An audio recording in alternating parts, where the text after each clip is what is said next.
ప్రజలందరినీ ధ్యాన శక్తివంతులుగా చేయడమే pyramid spiritual society moment India వారి ఒక్కగానొక్క ధ్యేయం, వజ్ర సంకల్పం.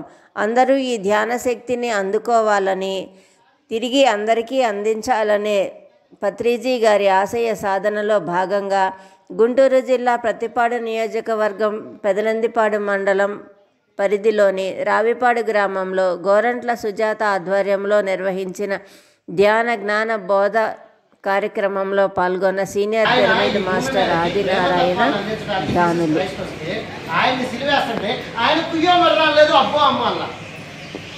జీసస్ క్రైస్ట్ కుయ్యమర్రా అల్లా, అబ్బో అమ్మ అల్లా. ఆయన జీసస్ అక్కడ సిలివేస్తుంటే కళ్ళమ చోటాండాలు పెట్టారు.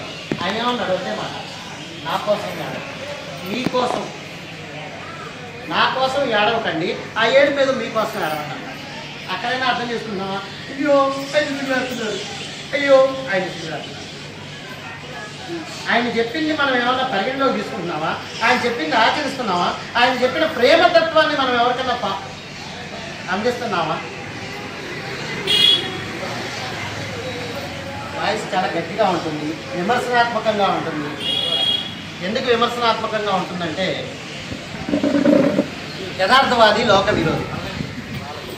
చిన్నపిల్ల నాకు ఇప్పుడు మీ అంటే నేను ఇప్పుడు 11 సంవత్సరాల వయసులోనే ఉంటాను. ఇంతకుముందు నేను క్లాస్కి వచ్చినప్పుడు కూడా చెప్పాను, ఈ శరీరానికి ఎంతో నాకు తెలియదు వయసు, కానీ నా వయసు 11 సంవత్సరాలు, ధ్యానం వయసు కాదు, నా మనసు 11 సంవత్సరాల వయసు. మీరందరూ నాకు తల్లిదండ్రులు, ప్రాపంచికంగా మీరందరూ నాకు తల్లిదండ్రులతో సమానం. ఈ క్షణంలో మాత్రం మీ అందరూ నాకు బిడ్డలతో సమానం. ఈ క్షణంలో నేను క్లాస్కి వచ్చాను, బిడ్డ దోగాడుతూ వెళ్తాను, బిడ్డ దోగాడుతూ నిప్పు దగ్గరికి వెళ్తున్నాడు.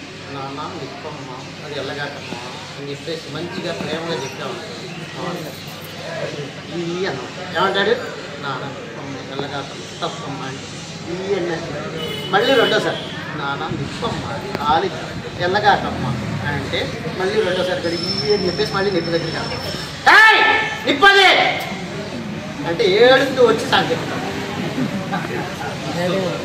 ఏడుస్తూ వచ్చి సంకెత్తుతాడు. మీరందరూ బిడ్డల్లాగా నాకు, అందుకని నా వాయిస్ అలాగే ఉంటుంది. అదే అందుకనే దడుచుకోవాలనే నిప్పది అని దడుచుకోవాలనే చెప్తున్నా. అందుకని నిప్పది అని గట్టిగా చెప్తే అప్పుడు ఏడుస్తూ వెనక్కి వచ్చి సంకెత్తుతారు. ఆ నిప్పు పట్టుకోకుండా ఉంటుంది, నిప్పు కాలకుండా ఉంటుంది. అవునా? సో ఇలా చెప్పడం కరెక్ట్ అంటారా? మరి అమ్మ గట్టిగా చెప్పి బాధపడుతుంది. ఒకసారి వరుసగా మీరు వచ్చిన వాళ్ళందరూ నా పేర్లు చెప్పాలి, మీరు ఎన్ని సంవత్సరాలు అయిందో ధ్యానంలోకి వచ్చి చెప్పాలి వరుసగా. ఇప్పుడు వచ్చిన వాళ్ళు అందరూ ఒకసారి సుబ్బయ్య గారికి ఒకసారి గట్టిగా క్లాస్. నాగవర్ధన్ గారు ఎన్నాడు ధ్యానంలోకి వచ్చి? ఓకే అమ్మ మీ పేరు? ఓకే, నాగవర్ధన్ గారికి, కృష్ణకుమార్ గారికి ఒకసారి గట్టిగా క్లాస్.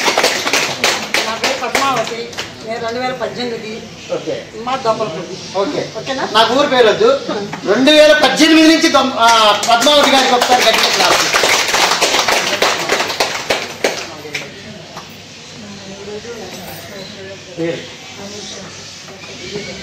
పద్మావతి గారికి, విజయలక్ష్మి గారికి ఒకసారి గట్టిగా క్లాస్.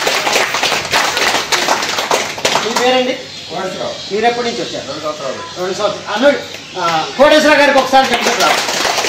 మరి ఈరోజే వచ్చిన అమిష్ గారికి డబుల్ క్లాస్.